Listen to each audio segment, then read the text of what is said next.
Good evening and welcome to Team Talk. I'm Keilan Webster. Here's tonight's lineup. Kent get off to a flyer at the start of the new cricket season. Invicta Dynamos are the playoff champions. And there's the best of the weekend's football action. But first tonight, Kent Cricket Club made a winning start to the new county championship season yesterday. The Spitfires crushed Gloucestershire by 334 runs and wrapped up the victory with a day to spare yesterday afternoon. Kent set the visitors 396 to win after being bowled out for 246 in their second innings. Gloucestershire were never allowed to settle though, as the hosts took just 20 overs to dismiss them for a measly 61.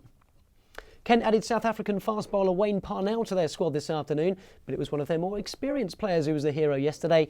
40-year-old Darren Stevens took 6 for 22 in the second innings, and he believes Kent are in a great place to go close to winning the Division 2 title this season. So everybody knows that we're a good side and we're only getting better. So all this is saying is actually, Kent are in a good position where, we've got a great signing of James Harris. We're very fortunate to have him on loan for a couple of months, hopefully a little bit longer. Matt Coles didn't even bowl. He's been our best bowler for the last 2 or 3 years. So look, we're in a great spot at the moment. In ice hockey, Invicta Dynamos have ended an 8-year wait to win the NIHL South Playoff final. The Moes clinched the title against Chelmsford Chiefians last night, winning 10-7 on aggregate.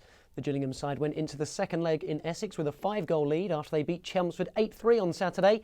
It wasn't an easy ride in the return leg though, as they went 4-0 down, but late goals from Scott Bailey and captain Callum Fowler sealed the win for Invicta. On the field, both Canterbury and Sevenoaks men's teams picked up victories at the start of the promotion playoffs. Canterbury came from a goal down to defeat Durham 4-1, while Sevenoaks edged out Team Bath Buccaneers by 3-2. The top 2 place sides gain a place in the Men's Hockey League Premier Division for next season, and those are the 2 positions the 2 Kent sides occupy after the first round of games. The next round will be played on the 22nd of April. Now, with only a couple more game weeks left of the season, it was another vital weekend for a number of Kent's football sides. Here's how it all unfolded. We start at Princes Park, where Dartford were hoping to continue their good form against Eastbourne Borough. The Darts have all but secured a place in the National League South playoffs and made a good start on Saturday when Andy Pugh swept home after 11 minutes. The away team equalised just after the half-hour mark though. Mark Hughes with the sort of poacher's finish his famous namesake would have been proud of. Dartford edged in front on the stroke of half-time, Luke Wanadio producing a stunning curled effort into the top right-hand corner.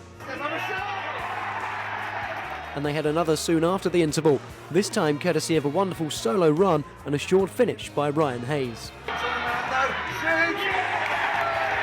The hosts appeared to put the game beyond any doubt minutes later when captain Elliot Bradbrook prodded home his 12th league goal of the campaign. But Eastbourne Borough, who had seen their manager Tommy Witherington dismissed just a day before the game, refused to give in. Firstly, a rasping drive from Gavin McCullen pulled one back on the hour mark, and then 2 minutes later, Borough were awarded a controversial penalty for an alleged push by Tom Bonner. Up stepped Ryan Worrell, and he tucked away the resulting spot kick. McCullen came close to pulling off the stunning comeback in the final moments, but the Darts held on to claim all 3 points.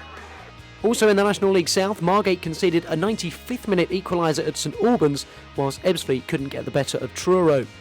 The result leaves Fleet 5 points off of Maidenhead with 4 games to play at the top of the table, whilst at the bottom, Margate are 11 points adrift of safety and are all but down.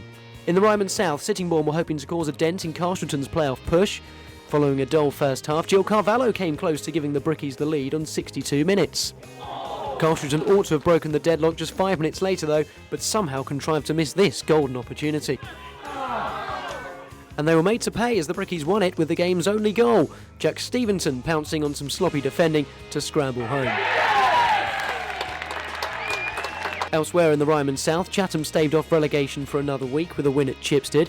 Ramsgate defeated East Grinstead and Faversham won at Godalming. Herne Bay took a point off of high-flying Dorking, and Hythe's playoff ambitions were dealt a big blow as they conceded a last-minute equaliser against Whiteleaf. Up one division in the Ryman Premier, Folkestone were beaten by Hendon, whilst Tunbridge Angels went down 2-0 at Havant. It means the Angels are 2 places outside the playoffs, but it's all set up for a fascinating finale to the season, with 6 teams separated by 3 points, all vying for that final playoff place. It's just as tight at the bottom, with Folkestone now only 1 point and 2 places above the drop zone. In the National League, Ricky Miller was again the hero as his last-minute winner saw Dover come from behind at Braintree. Maidstone made it 9 games unbeaten as they also came from a goal down to defeat Gateshead. Dover continue to close in on the playoff places. They're level on points with Aldershot with a game in hand. Maidstone's stunning form has seen them move 5 points clear of the relegation zone as they eye an improbable top-half finish with 6 games to go. And the celebrations didn't stop there for the Stones, as instead of the normal coach they'd requested for the journey home, this party bus turned up. How Gillingham would love to be partying right now.